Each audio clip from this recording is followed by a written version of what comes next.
साथियों, आप सभी का बापू की आवाज़ न्यूज़ नेटवर्क में स्वागत है। साथियों, हम अभी उपस्थित है तिरोड़ा गोरेगांव विधानसभा के ग्राम मुरदाड़ा में। यहाँ पर हमारे साथ उपस्थित है गोंदिया जिला कांग्रेस कमेटी के जिला अध्यक्ष दिलीप बंसोड़।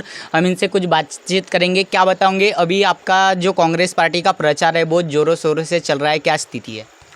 देखो, कांग्रेस पार्टी अपने ढंग से अपने लेवल पे प्रचार कर रही है। हम छोटे छोटे लोगों के पास जाकर मोदी ने जो 10 साल के अंदर लोगों को जो परेशानी कर दिया और आने वाले दिनों में भारतीय संविधान को तोड़ने का काम, बंद करने का काम जो कर रहा है, उस मामले में सब लोग चिंतित हैं। आज के वर्तमान पत्र में उन्होंने जाहिर किए कि one nation one election. One nation one election का मतलब होता है कि यहाँ की छोटी संस्थाओं को ख़त्म करना और एक ही इलेक्शन में राष्ट्रपति का लेना। ये भूमिका उसने मोदी ने लिया है। इसका दुष्परिणाम सामान्य लोगों तक पहुंचने वाला है। इसलिए ये हम छोटे छोटे लोगों के पास बैठक करके उनको समझा रहे, वो सब लोग तैयार हो रहे और यही कांग्रेस का प्रचार का प्रोग्राम। अभी हमने जनता का सर्वे किया है। हमारे चैनल का एक एपिसोड चल रहा था सीधी बात जनता के साथ। वहाँ पर जनता से हमें सुनने आया है कि जो भी प्रधानमंत्री किसान योजना के जो पैसे लोगों को मिलते थे, वह अगर मोदी को वोट नहीं दिए तो वो पैसे बंद हो जाएंगे, ऐसा जनता का कहना है। इस पर क्या कहना चाहोगे? देखो, सरकार मोदी की रहे चाहे वो इंडिया आघाड़ी की रहे, जो योजना है वो देना ही है। मोदी ने 6,000 दिए। अभी इंडिया आघाड़ी की सरकार देश में बनने के बाद किसानों का कर्जा माफ़ करने वाले, किसानों का जो MSP है वो उतना उनको मिलेगा जो गवर्नमेंट की आधारभूत कीमत है वो देने वाले। उसके बाद में बीमा कंपनियों के द्वारा जो बीमा फसल का निकाला जाता है, जिसका नुकसान होता है उसके पंचनामे होने के बाद में उनको पैसा नहीं मिलता। ऐसे परिस्थिति में कांग्रेस इंडिया आघाड़ी की सरकार आने के बाद 30 दिन के अंदर पंचनामे हुए उन लोगों को, उन किसानों को डायरेक्ट पैसा देने का काम का इंडिया आघाड़ी करने वाले। तो ये मोदी जी के 6,000 से क्या होने वाला है? मोदी जी किसानों को 6,000 देता और 1 लाख रुपए उनसे लेके जाता है। 18% GST किसानों के लिए लगाया, खातों के ऊपर 18%, बियानों के ऊपर 18%, दवा के ऊपर 18% लगाया।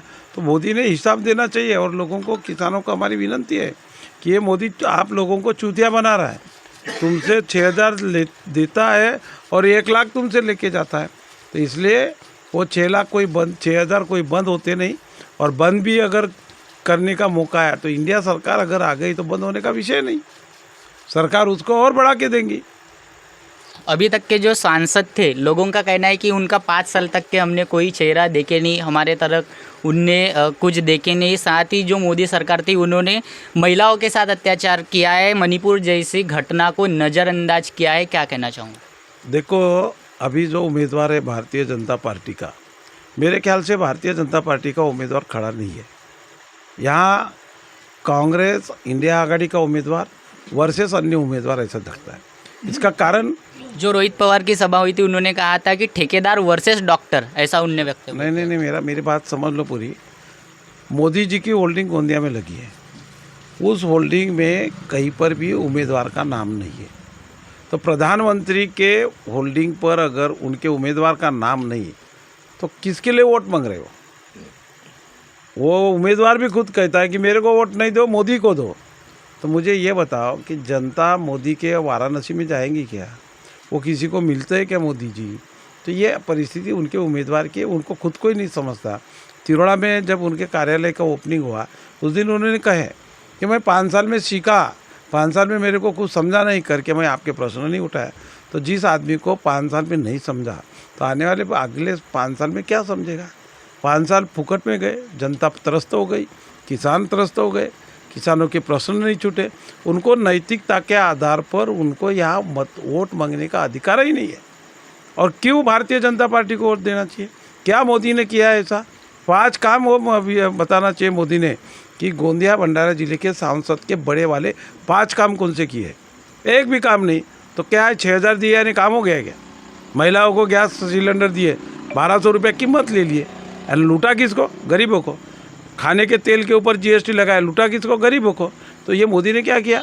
और उनके सांसद ने कभी बोला कि मेरे यहाँ उद्योग आना चाहिए, बेरोजगार बैठे हैं, उनको काम नहीं, उनको रोजी रोटी नहीं इसके बारे में कभी बोला कुछ नहीं।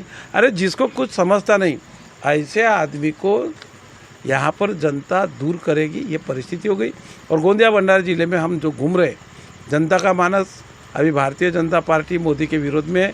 मोदी को कोई पसंद करते नहीं और उम्मीदवार के प्रति जो निगेटिविटी है, कभी गए नहीं, कभी किसी से मिले नहीं, कई लोगों ने कभी देखे नहीं। जो सड़क अर्जुनी में कुछ युवाओं ने उनको गांव से भगाया था, वीडियो वायरल हुआ था, उनकी सभा लेने नहीं दिए थे, उनको भगाए थे गांव से।